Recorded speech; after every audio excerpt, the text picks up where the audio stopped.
Chapter का नाम क्या बेटा हमने? Atoms and molecules. हमने सेल चैप्टर पढ़ा था। सेल चैप्टर के अंदर हमने क्या पढ़ा था? किसी भी लिविंग चीज की जो सबसे छोटी यूनिट होती है वो क्या होती है? सेल। फंडामेंटल यूनिट होती है क्या होती है? सेल। आज हम क्या पढ़ने वाले हैं? नॉन लिविंग थिंग्स के अंदर या लिविंग थिंग्स के अंदर जो सबसे छोटी यूनिट है वो क्या है? एटम। ठीक है, तो सेल के अंदर भी एटम होते हैं, लेकिन हम लोगों को लिविंग की बात करनी होती है। लिविंग कंपोनेंट के अंदर क्या मिलता है हमें? सेल। सबसे छोटी जो लिविंग यूनिट होती है वो क्या होती है? सेल। और नॉन लिविंग की केस में अगर सबसे छोटी यूनिट की बात करें तो वो क्या हो जाएगा बेटा हमारे? एटम या मॉलिक्यूल। ठीक है, हमारे अंदर एटम्स भी है, मॉलिक्यूल की सेल भी एटम से ही मिलती है। ठीक है, ये हमारे अंदर आयरन होता है तो वो उसके अंदर एटम होगा। बिल्कुल होगा। ठीक है, all the matter is made up of small particles called atoms and molecules. Different kind of atoms and molecules have different properties due to which different kind of matter also show different properties. मतलब क्या है? हर particle या हर matter जो है वो अलग type के atom से मिलकर बनता है। हर एटम की जो प्रॉपर्टी होती है वो क्या है? अलग, जिसकी वजह से वो भी जो चीज है उसकी भी प्रॉपर्टी क्या है? अलग। जैसे यहाँ देखो, ये क्या है? प्लास्टिक। रिमूव प्लास्टिक है, अगर मैं इसे पटक दूंगा तो मैं पटकूंगा, ठीक है, तो ये क्या हो जाएगा? टूट जाएगा, है ना? लेकिन यहीं पे ये क्या है? स्टील का ग्लास। इसको अगर मैं पटकूं तो क्या ये टूटेगा? नहीं, बाउंस हो जाएगा। नहीं टूटेगा ना, दोबारा गिरने के बाद वैसे का वैसा पड़ा मिल जाएगा। तो क्या था? इसकी प्रॉपर्टी अलग थी, ये टूट जाता। ये क्या है? मेटल।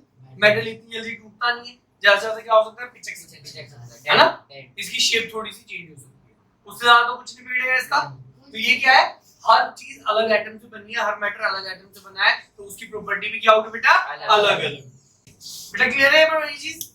नेक्स्ट आगे चलते हैं, law of chemical combination. Law of chemical combination, देखो जब कभी दो एटम आपस में कंबाइन होंगे, ठीक है, जब कभी दो एटम आपस में कंबाइन होंगे तो हमेशा कुछ ना कुछ लॉज होंगे। जैसे शादी होती है तो शादी होती है, शादी के पीछे कुछ ना कुछ लॉज होते हैं। चाहे किसी भी धर्म में शादी हो रही हो, कुछ ना कुछ लॉज को देखने के बाद होती है ना। जैसे हिंदू धर्म में हो रही है तो उसके अंदर कुछ गोत्र वगैरह चेक किया जाता है, अलग होनी चाहिए, बहुत सारी चीजें दिखाई जाती है, फिर जाके शादी होती है। मुस्लिम्स में तो वहाँ पे बहुत सारी अलग अलग चीजें चेक करनी पड़ती होंगी, फिर जाके शादी होती है। क्रिश्चियन के भी अपना ट्रेडिशन है अलग अलग, तो हर चीज कुछ ना कुछ लॉज होते हैं।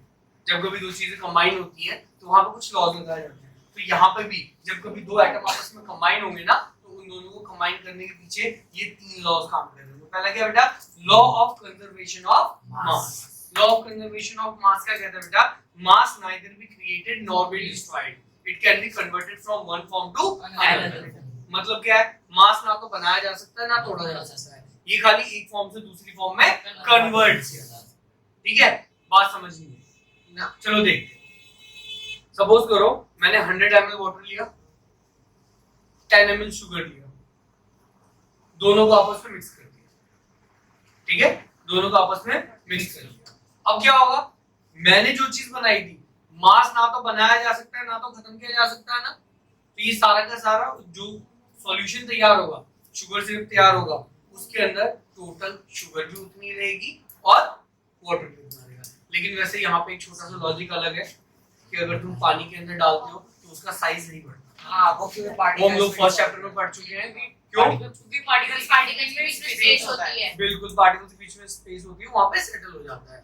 वहीं पे तुम दूसरे एग्जांपल देख सकते हो। सपोज करो मैं 1 किलो लकड़ी लेके आया, मैंने उसे जला दिया, तो राख का वजन तो 1 किलो नहीं होगा, तो गया कहाँ वजन? क्योंकि जब हमने लकड़ी जलाई तो हीट की वजह से उसके जो पार्टिकल्स हैं वो टूटे। कार्बन जो था कार्बन डाइऑक्साइड में टूट करके अलग हो गया, उसमें जो मॉइस्चर था जिसकी वजह से उसका वेट था वो इवेपोरेट हो गया। अगर हम दोबारा से राख को, वो जो गैस निकल गई उसमें से, उसको जो वेपर की फॉर्म में वाटर था, लिक्विड था, उसको सबको अगर ऐड करते हैं तो जितने किलो लकड़ी जलाई थी उतने किलो टोटल वेस्ट तैयार होगा। दोनों साइड हमेशा क्या रहेगी? इक्वल।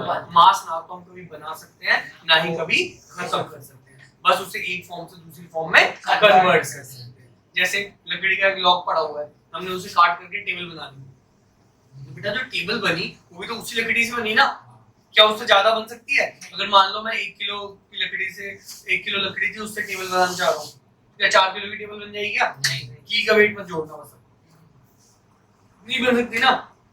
हाँ, कुछ चीजें उसमें वेस्ट हुई होगी, जब कटिंग वगैरह हुई होगी तो थोड़ा बहुत वेस्ट हुआ होगा, तो लकड़ी का वेट इक्वल टू फर्नीचर का वेट प्लस जो वेस्ट हुआ इक्वल होगा ना हमेशा।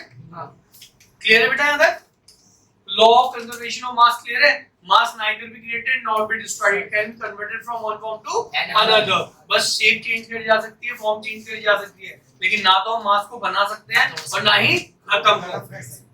Law of constant proportion. Constant proportion का क्या मतलब है? देखो जब कभी दो चीजों के एटम आपस में कंबाइन होंगे ना तो वो हमेशा एक फिक्स प्रोपोर्शन में होगा, ठीक है? उनका जो प्रोपोर्शन रहेगा, रेशियो रहेगी, वो हमेशा फिक्स रहेगी। हम लोग उससे ज्यादा या कम में उसको कंबाइन नहीं कर सकते। जैसे वाटर, वाटर का फॉर्मूला क्या होता है बेटा? H2O। वाटर का फॉर्मूला क्या होता है बेटा? H2O। ये देखो फॉर्मूला क्या है बेटा? H2O। ये वाटर है। क्या तुम इसको H3O कर सकते हो? नहीं। कभी आज तक तुमने पढ़ा है? नहीं करा ना। क्यों नहीं कर पाए? क्योंकि देखो यही लॉ अप्लाई हुई है, लॉ ऑफ कांस्टेंट प्रोपोर्शन। इस फिक्स रेशियो में जब वाटर और ऑक्सीजन और हाइड्रोजन मिक्स होंगे ना तब ये जाकर के वाटर तैयार होगा। अगर इस रेशियो के अलावा किसी और रेशियो में हो सकता है कभी जुड़ जाए, किसी और इसमें तो नहीं जुड़ सकता लेकिन कहीं और जुड़ जाए, ठीक है? लेकिन अगर किसी और चीज को बनाने की तुम जोड़ भी देते हो ना तो वो पर्टिकुलर चीज नहीं बनेगी, कुछ और बनेगी, ठीक है? जैसे वाटर है, अगर वाटर बनाना है तुम्हें H2O ही चाहिए, दो हाइड्रोजन के साथ एक ऑक्सीजन ही चाहिए। अगर तुम इसके लिए कुछ और कर देते हो तो वो वैसे तो यहाँ पे पॉसिबल नहीं है, लेकिन अगर मान लो पॉसिबल कर भी देते हैं किसी तरीके से तो वाटर नहीं बनेगा, कुछ और बन सकता है, लेकिन वाटर तैयार नहीं होगा। बेटा क्लियर है? पक्का? इसकी भी रेशियो, हाँ बेटा। इसकी भी अलग-अलग रेशियो होते हैं ना। किसकी? इसकी जो आपने वाटर एग्जांपल जैसे मैंने बोला इसका रेशियो 1/8 होगा, 1 रेशियो 8 होगा। वो रेशियो जो होता है ना बेटा, वो मैडम ने तुझे बताया मास, है ना? मास, और हम देख रहे हैं भी एटम, ठीक है? तो वो रेशियो जो होती है ना वो किस चीज की कैलकुलेट कर रहा है ना? मैं तेरे और इसके मार्क्स के भी रेशियो बना सकता हूँ, मैं तेरे और इसके वेट की भी रेशियो बना सकता हूँ, तेरे और इसकी एज की भी रेशियो बना सकता हूँ, है ना? तो ये डिपेंड करता है मैं रेशियो बना किस चीज की। यहाँ पे जो हम देख रहे हैं 1:2 2:1 की रेशियो में था, दो हाइड्रोजन पे एक ऑक्सीजन था, है ना? तो वो रेशियो किस चीज की थी? एटम की रेशियो, ठीक है? अब वहीं पे अगर मैं मास की रेशियो देखता हूँ तो हाइड्रोजन कितने थे? 2। हाइड्रोजन का मास कितना होता है? 1, ठीक है? 2:2। ऑक्सीजन कितना था? 1। ऑक्सीजन का मास कितना होता है? 16। तो 2:16 यानी कि 1:8 की रेशियो, ठीक है? तो डिपेंड करता है कि रेशियो हम किन के बीच में निकाल रहे हैं, मास की निकाल रहे हैं किस चीज की, ठीक है बेटा? नेक्स्ट क्या बेटा? Law of multiple proportion. Law of multiple proportion का क्या मतलब बेटा? देखो जब कभी एटम आपस में कंबाइन होंगे तो कंबाइन होने टाइम ना वो सिंपल होल नंबर्स की फॉर्म में आपस में होंगे। जैसे H2SO4 नॉर्मल होल नंबर्स है ना? मैंने क्या लिखा बेटा? H2O। बेटा ऑक्सीजन 1 है, हाइड्रोजन 2 है, 2 और 1 दोनों के दोनों क्या है? होल नंबर्स है। नेक्स्ट क्या बेटा?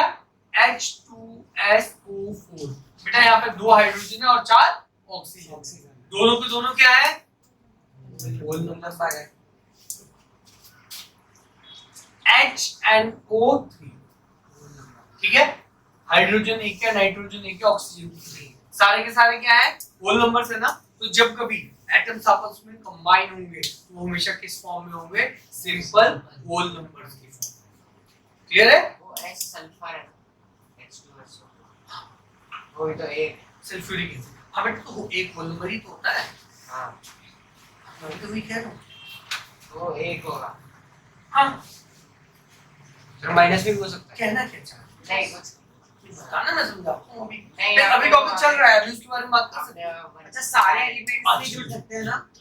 ना कहने का मतलब बस इतना है कि जब कभी भी एटम्स आपस में कंबाइन होंगे तो वो सिंपल होल नंबर्स के फॉर्म में होंगे, फ्रैक्शन में, डेसिमल में, इस तरीके से माइनस में नहीं होंगे। माइनस देख बेटा जब कभी भी हम किसी फिजिकल क्वांटिटी की बात करते हैं ना, फिजिकल क्वांटिटी मतलब जिसके एग्जिस्टेंस की बात है, एग्जिस्ट करती है जो चीज, वो नेगेटिव में पॉसिबल नहीं है।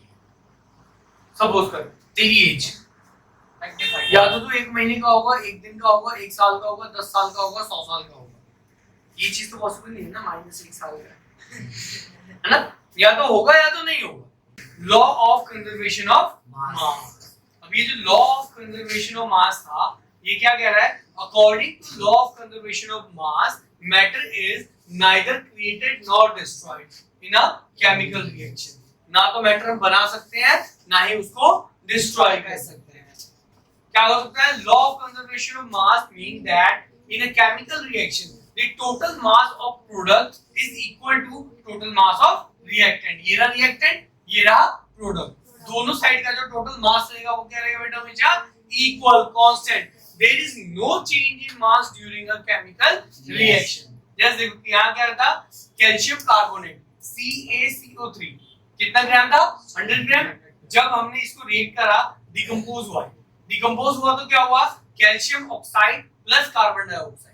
अब देखो कैल्शियम ऑक्साइड कितना निकला? 56 ग्राम। और कार्बन डाइऑक्साइड कितना निकला? 44 ग्राम।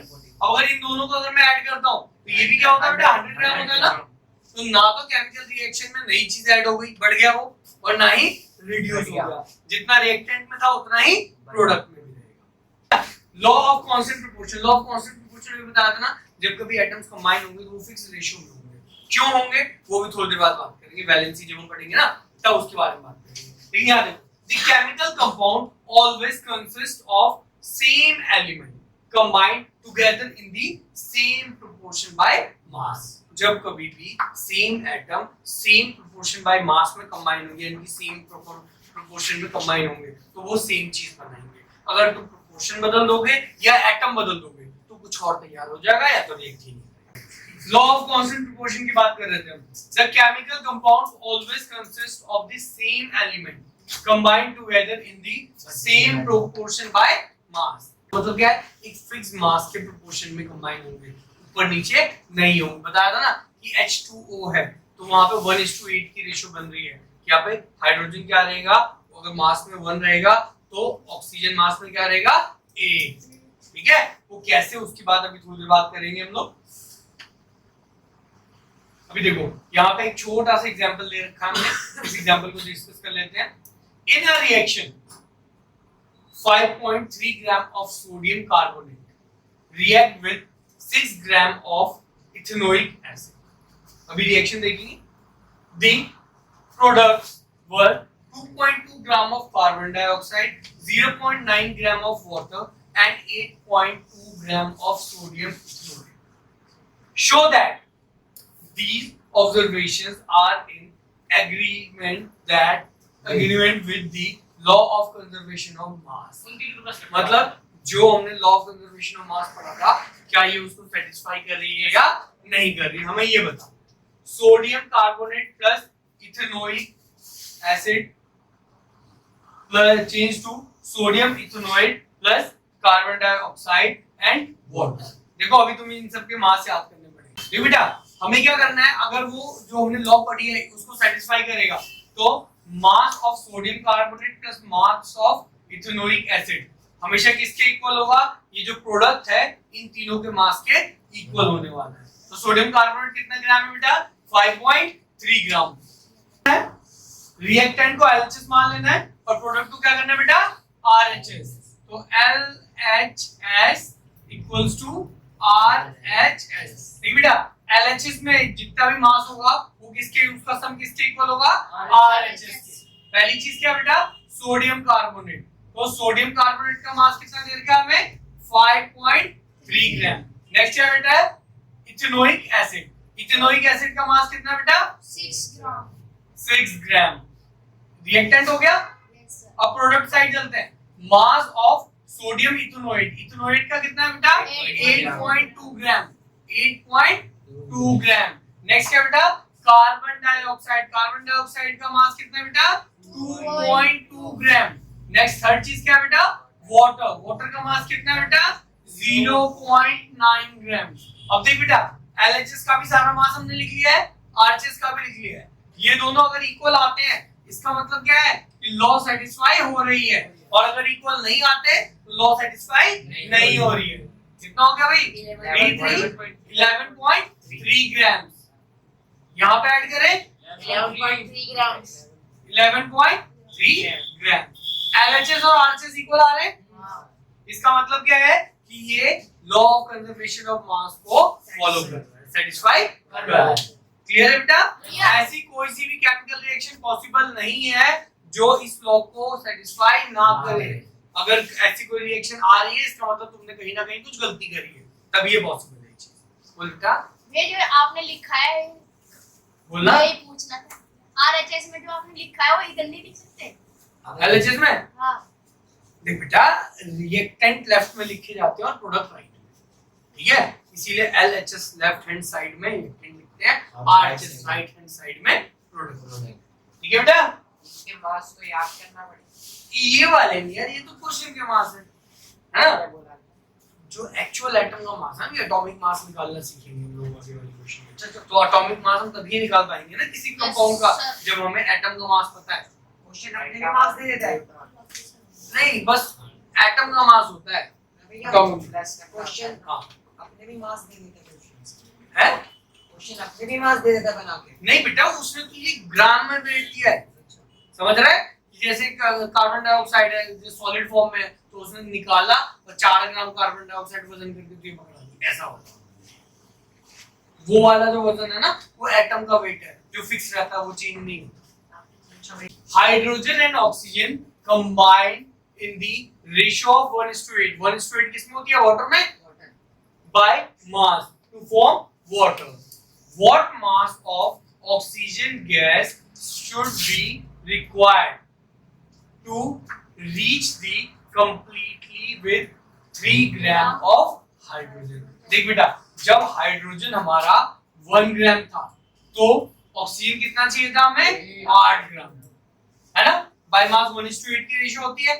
तो अगर हाइड्रोजन 1 है तो ऑक्सीजन कितना चाहिए हमें? 8 ग्राम। अब ये क्या कह रहा है कि हाइड्रोजन को ले लो तो 3 ग्राम। हाइड्रोजन को क्या ले लो बेटा? 3 ग्राम। अगर 3 ग्राम हाइड्रोजन होगी तो 8 के हिसाब से हमने क्या करा? 1 into 3 करा। तो यहाँ पे भी 8 को किससे मल्टीप्लाई करें? 3 से। ये कितना हो गया? 24। यानी कि 3:24 ग्राम। Which postulate of Dalton's atomic theory is the result of law of conservation of mass? जो डाल्टन एटॉमिक थ्योरी है उसमें क्या था? Atom neither be created nor be destroyed, है ना? हमने पढ़ा था ना तो एटम बनाए जा सकते हैं ना तो खत्म किए जा सकते हैं। वही पोस्टुलेट यहाँ पे अप्लाई होता है ना? वही पोस्टुलेट अप्लाई होता है जो कहता है मास ना तो बन सकता है ना तो खत्म किया जा सकता है। क्यों? जब एटम ही खत्म नहीं होगा तो मास कैसे खत्म होगा? और जब तुम एटम नहीं बना सकते तो मास कैसे बना सकते हो? पॉसिबल है क्या? आंसर क्या है इसका? The postulate of Dalton's atomic theory, which is a result of the law of conservation of mass, is atoms are indivisible particles which can neither be created nor be destroyed in a chemical reaction. ना तो बनाए जा सकते ना ही खत्म करे जा सकते हैं। Which postulate of Dalton atomic theory can explain the law of definite proportion? The postulate of the Dalton's atomic theory which can explain the law of definite proportion is the relative number and kind of atom in a given compound remain constant। मतलब एक particular जो भी molecule या कुछ तैयार हो रहा है उसके अंदर सिर्फ एक ही टाइप के एटम रहेंगे, फिक्स रहते हैं, और उनका जो नेचर होगा वो भी क्या होगा? एक जैसा ही। ठीक है? डाल्टन एटॉमिक थ्योरी है क्या? ठीक है, तो ये बहुत बड़ी केमिस्ट फॉर्म है। इन्होंने अपने हिसाब से एटम को डिफाइन किया। अब देखो अलग अलग साइंटिस्ट आए। उस टाइम क्या था कि कोई भी गलत नहीं है, पहले बता रहा हूँ, कोई भी गलत नहीं है। गलत क्या होता है? टाइम। कोई सा भी जो साइंटिस्ट था उसने कुछ भी गलत नहीं बताया। प्रॉब्लम क्या थी कि जो साइंटिस्ट थे उनके टाइम में ना माइक्रोस्कोप उतने ज्यादा डेवलप नहीं थे। तो जैसे जैसे उन्होंने एक्सपेरिमेंट करे उनके हिसाब से उन्हें जो जो समझ आया वो उन्होंने बताना शुरू करा, उस बेसिस पे बताया। फिर उसके बाद साइंस ने थोड़ी सी तरक्की करी, थोड़ा और डेवलप माइक्रोस्कोप आया तो थोड़ा और दिखना शुरू हुआ, फिर और डेवलपमेंट हुई, थोड़ी सी और डेवलपमेंट हुई। जैसे जैसे साइंस तरक्की करता गया तो पुराने वालों ने जो दिया था कुछ कुछ गलतियां पकड़ी गई। पकड़ी गई का मतलब ये नहीं कि वो गलत थे, बात ये है कि उस टाइम के लॉजिक के हिसाब से वो ठीक था, उस टाइम के लॉजिक के हिसाब से वो ठीक था, बाकी के लॉजिक के हिसाब से वो गलत है। जैसे कई बार हमारे साथ भी होता है ना, हमारे पास कुछ लॉज बने हुए हैं ना, हमारे संविधान में बहुत सारे लॉज हैं, कुछ लॉज हैं जो आज से जिस टाइम पे वो लॉ बनी थी ना उस टाइम के हिसाब से ठीक थी, अब के हिसाब से वो लॉ थोड़े रेस्ट हो चुके हैं, ठीक है। तो डॉल्टन ने कुछ गलत नहीं कहा है, पहले बता रहा हूँ। डॉल्टन अंकल ने बस अपनी तरफ से जो उनको बेस्ट लगा वो थ्योरी, डॉल्टन अंकल की थ्योरी देखते हैं। डॉल्टन अंकल ने क्या बोला, all the matter is made up of very small particles called, सही बताया, जितनी भी चीजें हमारे पास हैं वो सारे के सारे बहुत छोटी छोटी चीजों के मिलने से बनी है, और उन छोटी छोटी चीजों को क्या कहते हैं हम लोग, atoms can not be divided. क्या एटम डिवाइड होते हैं? हाँ जी, अब एटम डिवाइड हो गए। एटम को जब तोड़ा गया तभी तो पता चला उसके अंदर इलेक्ट्रॉन है, प्रोटॉन है, न्यूट्रॉन है। पहले नहीं होता पता होता तो तेरे पैदा होने से पहले से, मेरे पैदा होने से पहले से, और डॉल्टन के पैदा होने से पहले से। लेकिन क्या है कि जब तक साइंस ने डेवलपमेंट नहीं करी, माइक्रोस्कोप अच्छे नहीं आए, तब तक हम देख नहीं पाया ना। क्या हमारे पेट के अंदर पहले लिवर नहीं था, पहले किडनी नहीं थी हमारे पास, सब कुछ था ना। लेकिन जब डॉक्टर हमने एक्सपेरिमेंट्स करे, जब डॉक्टर्स आए, पढ़ाई बनी इस चीज पे, धीरे धीरे करके डेवलपमेंट हुई, ऋषि मुनि आए, वैद आए, तब जाकर के हमें पता चला ना अंदर कुछ ऐसा सिस्टम भी है। पहले नहीं पता था, पहले पता नहीं था, पहले हमें मालूम नहीं था तो पहले भी। तो वही चीज है, atoms can not be divided. Atom divide होते थे, लेकिन उस टाइम उनकी जितनी रिसर्च थी, जितने इक्विपमेंट थे, उनके हिसाब से उन्होंने क्या देखा है, एटम सबसे छोटा है। Atoms can neither be created nor be destroyed. ये तो सही था ना, ना तो हम एटम बना सकते हैं, ना ही उन्हें डिस्ट्रॉय कर सकते हैं, ठीक है। अब देखो फर्स्ट सेकंड नहीं, ये उन्होंने पॉइंट्स दिए, वो भी सारा point. Atoms are of various kind. They are as many kind of atom as are element. मतलब जितने एटम एलिमेंट होंगे ना उतने ही टाइप के एटम होंगे। आयरन होगा तो आयरन का अलग एटम होगा, कॉपर होगा तो कॉपर का अलग एटम होगा। जितनी टाइप के एलिमेंट्स होंगे उतने टाइप के atoms. All the atoms of a given element are identical in every respect, having the same mass and size and chemical properties. यहाँ पर फिर दोबारा गलती हो गई। देखो इन्होंने क्या बोला कि एक चीज के जितने एटम होंगे ना वो सारे के सारे क्या होंगे, एक जैसे होंगे, उनका साइज सेम होगा, उनका मास सेम होगा। लेकिन बाद में क्या पढ़ना पता चला हमें, आइसोटॉप्स आ गए, आइसोबार्स आ गए, जिनके बारे में अभी हम पढ़ने वाले हैं। उसके बाद अभी हम पढ़ेंगे कि कुछ चीजें ऐसी होती हैं, कुछ एलिमेंट ऐसे हैं जिनकी कुछ एटम्स, पर्टिकुलर एटम्स जो होते हैं उनका मास थोड़ा सा ज्यादा या कम हो जाता है, ठीक है। वैसे तो 99% सारे सेम होते हैं, लेकिन कुछ का मास थोड़ा ज्यादा या कम हो जाता है, तो ये चीज पॉसिबल है। लेकिन इन्होंने क्या बोला, बिल्कुल डिट्टो सेम रहेंगे। इन्होंने अपने हिसाब से ठीक बोला, क्यों? क्योंकि यार जितना ये देख पाए उतना मैंने बताया। लेकिन क्या हुआ, जब और ज्यादा साइंस से डेवलपमेंट करी तो हमें पता चला, हमें क्या पता चला कि यार पॉसिबल है कि किसी पर्टिकुलर टाइप के एलिमेंट के किसी एटम का मास ज्यादा है कम, स्लाइटली डिफरेंट हो सकता है। Atoms of different element differ in mass, size and chemical properties. बिल्कुल, एटम्स ऑफ डिफरेंट एलिमेंट्स मतलब अलग-अलग टाइप के एटम्स जो होंगे ना, वो सॉरी एलिमेंट जो होंगे, उनके जो एटम होंगे उनका मास, साइज सब कुछ अलग-अलग होगा। फिर यहाँ पे भी गलती हो गई, ये ऐसे गलत हो गया कि कुछ एटम्स ऐसे थे जो आपस में एटॉमिक नंबर तो सेम था, उनकी एटॉमिक मास अलग-अलग था, वो तो ऊपर पढ़ा था हमने।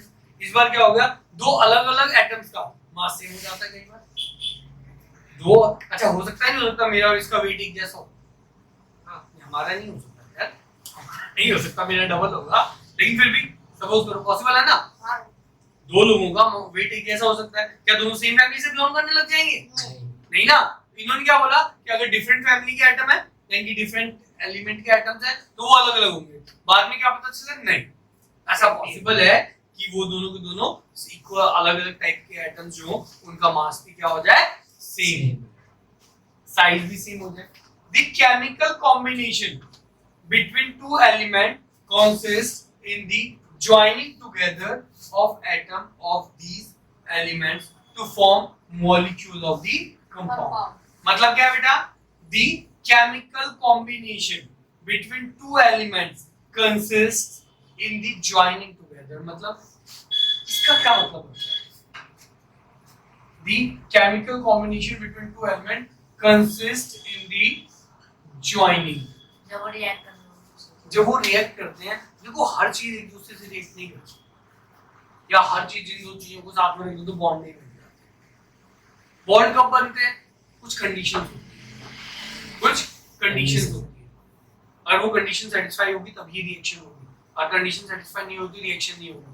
कई बार रिएक्शन तो हो जाती है लेकिन बॉन्ड बनने के बजाय टूट जाते हैं, कई बार स्ट्रॉन्ग बनते हैं, कई बार वीक बनते हैं। तो वहां पे कुछ ना कुछ रीजंस होते हैं, जैसे वैलेंसी हो सकता है रीजन, कई बार जो इनर्टनेस ऑफ गैस हो सकती है, इनर्ट गैसेस हैं वो कभी रिएक्ट ही नहीं करती, जैसे आर्गन वगैरह है। तो सब में कुछ ना कुछ रीजन होते हैं, बिना रीजन के नहीं जुड़ेंगे। नेक्स्ट क्या बेटा? The number and kind of atom in a given compound is fix. क्या बोला बेटा हमने? The number and kind of atoms in a given compound is fixed. एक पर्टिकुलर कंपाउंड के अंदर जो किसी भी चीज के एटम रहेंगे वो क्या रहने वाले हैं? हमेशा फिक्स। अभी थोड़ी देर पहले हमने बात करी थी इसके बारे में। क्या बात करी थी? जैसे H2O है, वाटर है, तो वाटर के मॉलिक्यूल में फिक्स है, वाटर का एक मॉलिक्यूल बन रहा है उसमें फिक्स है ना कि 2 हाइड्रोजन रहेंगे और 1 ऑक्सीजन रहेगा, फिक्स रेशियो में है ना, तो वो रेशियो हमेशा क्या रहती है बेटा? Fix. During a chemical combination, atom of different element combine in small whole number to form, हमेशा किस फॉर्म में कंबाइन होंगे? होल नंबर्स की फॉर्म में। ठीक है, हमेशा जब कभी दो आइटम आपस में जुड़ेंगे तो दोनों आइटम कितने नंबरों में रहेंगे? होल नंबर्स की फॉर्म में रहेंगे। कभी ये नहीं होगा कि 1.5 आइटम उसका आधा आइटम उसका। या ये 8 वाला जो है इसमें दिए the numbers of kind of atom ना गिवन कंपाउंड। कौन सा नंबर पे कह रहा है? 8 वाला क्या कह रहा है? The numbers and kind of atom in a given compound is fix. बता दे H2O वाला, H2O के अंदर एक 2 हाइड्रोजन रहेंगे, 1 ऑक्सीजन रहेगा। और कई और होते हैं जिनमें सिंगल एटम हां, जिनमें सिंगल एटम होता और वही बात कर रहा है। अच्छा एक बात बता, इंसान के 2 हाथ 2 पैर होते हैं, तो क्या तेरे अगर इसको बेच दूं चलेगा? नहीं ना। वही चीज है, जब वाटर का मॉलिक्यूल बना रहा है तो वाटर के अंदर क्या चीज आती है? हाइड्रोजन आता है और ऑक्सीजन आता है ना। तो हाइड्रोजन और ऑक्सीजन अगर सेम प्रोपोर्शन में मिलेंगे तब ये वाटर बनेगा। अगर दोनों की प्रोपोर्शन बदल दोगे तो कुछ और बन सकता है, हमें मतलब नहीं है। पानी तो नहीं बनेगा, है ना? बन सकता है ना, कुछ भी बन सकता है, लेकिन पानी नहीं बनेगा ना। हमें पानी से मतलब है, अगर पानी बनाना है तो पर्टिकुलर फिक्स रेशियो में जाएगा। कल को बोल गया पानी की जगह पे H2SO4 भी तो ट्रांसपेरेंट है, पी थोड़ी लेंगे, है ना? लिक्विड तैयार हो गया तो पी थोड़ी लेंगे।